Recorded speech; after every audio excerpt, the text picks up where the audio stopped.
It used to be that resistance bands were these wimpy little surgical tubing things that were only used for rehab after injuries. Times have changed. You can now get amazing resistance bands that will challenge even the strongest bodybuilder or strength trainer. These have come a long way. Let's talk about the advantages of these amazing resistance bands. The first great thing about these modern resistance bands is that they are so durable. They're made of thick synthetic rubber that will give years of service. These are about 1/4 inch thick, and they vary between 3 inches wide, this is the strongest one, down to about 1/4 inch. Very durable. The second advantage of resistance bands is they're incredibly versatile. You can use a resistance band to work out virtually every single muscle in the body. Compare that to special purpose devices like an ab wheel that only does one thing, your abs, or a leg curl machine that only works hamstrings. Resistance bands are like dumbbells.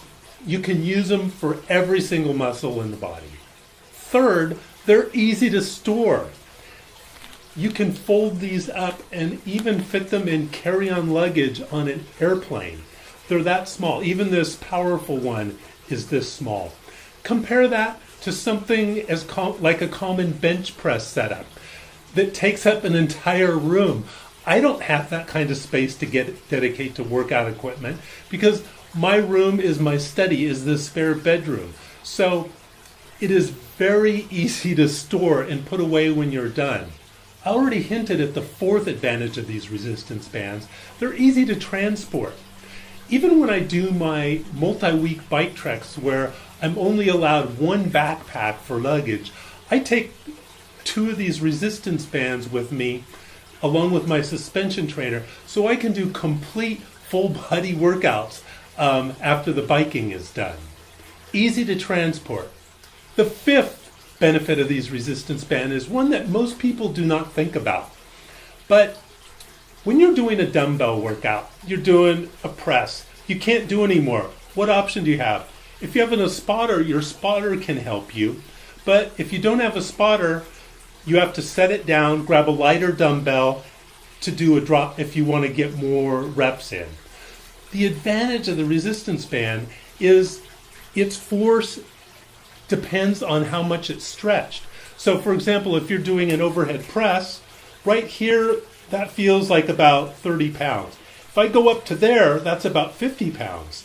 So, at first reps of the set, I'll be going all the way up. As I get more tired, I can just do partials to whatever my ability is. So it's the equivalent of doing drop sets, all with one lowly little resistance band. So it's a great way to get higher volume workouts.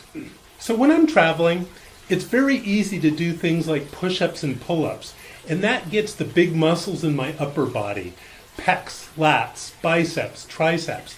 But shoulders are tough to get. And that's where resistance bands come in. I have this full set of resistance bands, but typically I'll only bring 2. Because the exercises I want to do with them are ones that are not covered by push-ups, pull-ups, and the suspension training stuff I can do.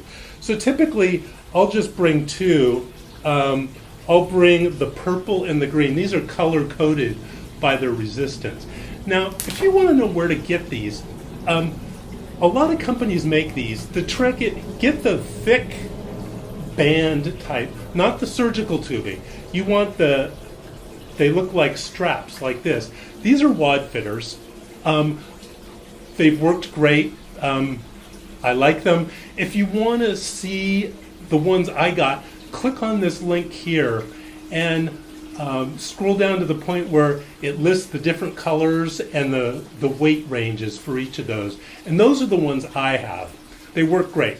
Now, because these bands are so heavy and durable, this one probably weighs 4 pounds. 4 pounds of rubber.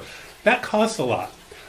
Before you run out and buy a full set, what I'd recommend is go to your gym and try some out and see which ones are actually the best for you because you probably only need to buy 1 or 2 of these. You don't need a whole set. Just 1 or 2 will do it. Let's talk for a quick second about safety. If any of you know Senator Harry Reid, please send him this video and tell him to watch it. When you're using these resistance bands, they are really strong. You need to be really careful what you tie them to because you can break something. And if it suddenly gives way because the glass shower door in your bathroom that you attach this to breaks, you're going to get hurt. So make sure you attach these to something really strong. I would recommend a metal railing or a post that's holding up a deck. For example, that one over there. I know that's secure. Be really careful what you attach these to. It's also okay to do it under your foot as long as it's secure and won't slide out. So just bear in mind, if something gives way when you're attached to a strong band like to this, it's going to become a javelin aimed right at you. You do not want a javelin coming at you. So be careful, okay? Resistance bands are great, but like any workout equipment, it's dangerous if you do something stupid. Again, Senator Harry Reid, please listen. Anyway, that is it for this week. Thanks for watching. Bis nächste Woche, meine Freunde. Auf Wiedersehen. It used to be that resistance bands were these wimpy little surgical tubing things that were only used for rehab after injuries. Times have changed. You can now get amazing resistance bands that will challenge even the strongest bodybuilder or strength trainer. These have come a long way. Let's talk about the advantages of these amazing resistance bands. The first great thing about these modern resistance bands is that they are so durable. They're made of thick synthetic rubber that will give years of service. These are about